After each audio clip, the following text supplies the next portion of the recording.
Well, good morning. We are 3 weeks away from Easter. And usually this time of year, we try to slow down a bit and refocus on our walk with God.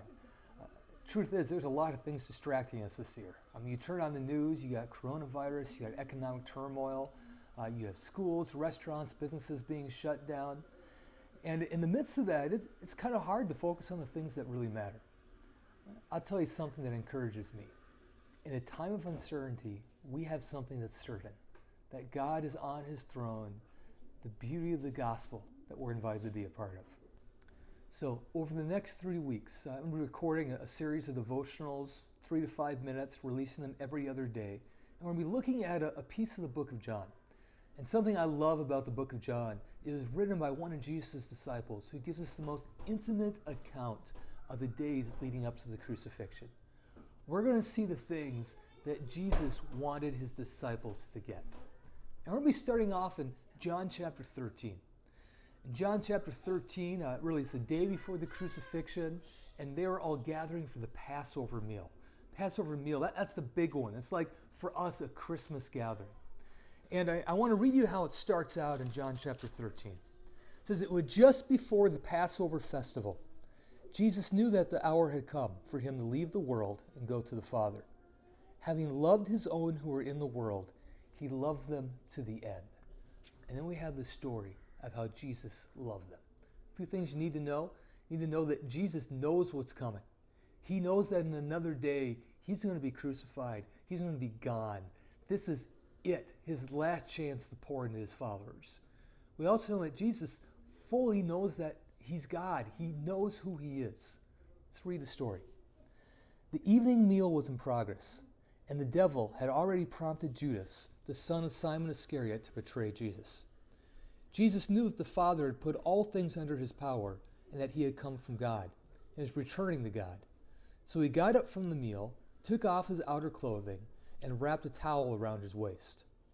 After that, he poured water into a basin and began to wash his disciples' feet, drying them with the towel that was wrapped around him. He came to Simon Peter, who said to him, "Lord, are you going to wash my feet?"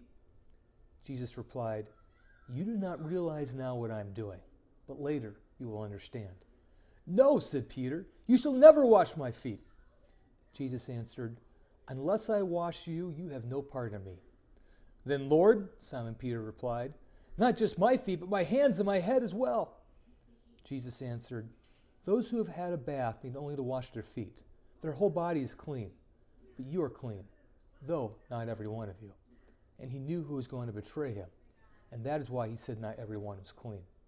When he had finished washing their feet, he put on his clothes and returned to his place. "Do you understand what I have done for you?" he asked them. "You call me teacher and Lord, and rightly so, for that is what I am. Now that I, your Lord and teacher, have washed your feet, you also should wash one another's feet. I have set you an example, that you should do as I have done for you." See, this story, to anyone hearing this back then, it would have turned everything upside down. You got to remember that Palestine, people walked around wearing sandals. It's a dry climate. When someone shows up at a house, their feet are covered with a mix of sweat and dust. It's not a pretty sight. And it would be the job of the servant to wash everyone's feet. Well, there was no servant in this setting. So who does it? Well, it should be one of the disciples. Definitely not the rabbi. However, none of the disciples were willing to do that. That's a servant job. They wouldn't want to lower themselves to do a job like that. So you can imagine them all sitting around the table wondering, who's going to do it? Who's going to get up and do what should be done before we eat this meal? And then who gets up? It's Jesus. No complaining, no negative comments. He just grabs a towel, gets some water, goes around, and starts to wash feet. Now, in this story, we're supposed to read this in two different levels. One level is to look at the character of Jesus and marvel in who he is. And that's going to be our focus this morning. The other level is the action. He tells his disciples to do something. We'll be getting to that later this week. But I want us to focus on Jesus here. There's a scene that I love. Jesus comes to Peter. And Peter, man, he does not want Jesus to wash his feet. I mean, Peter's horrified by this. It's as if he's saying, Rabbi, you should not be doing this. I can do this myself. And Jesus says, unless I wash you, you have no part with me. You know, this looks ahead to something that's going to happen a day later when Jesus is going to do another act of washing. No, he won't be washing feet, but he's going to wash away sin. Through his death on the cross, Jesus is going to wash away the sin of the world. It's going to be the ultimate act of humility and serving.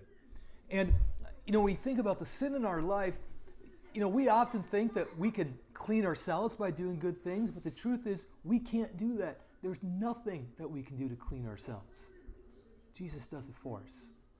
I love what it says in the book of Ephesians 2:8. Paul writes this, "For it is by grace that you have been saved through faith. And it is not from yourselves, it's the gift of God, not by works, so that no man can boast."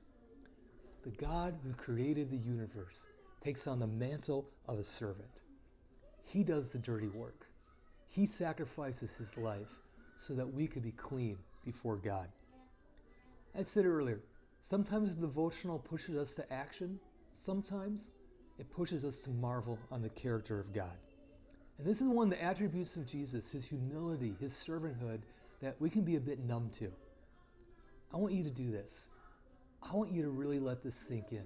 Because when we really get the love of God, it blows us away. Take some time today to meditate on this and to dwell in God's love. Have a good day.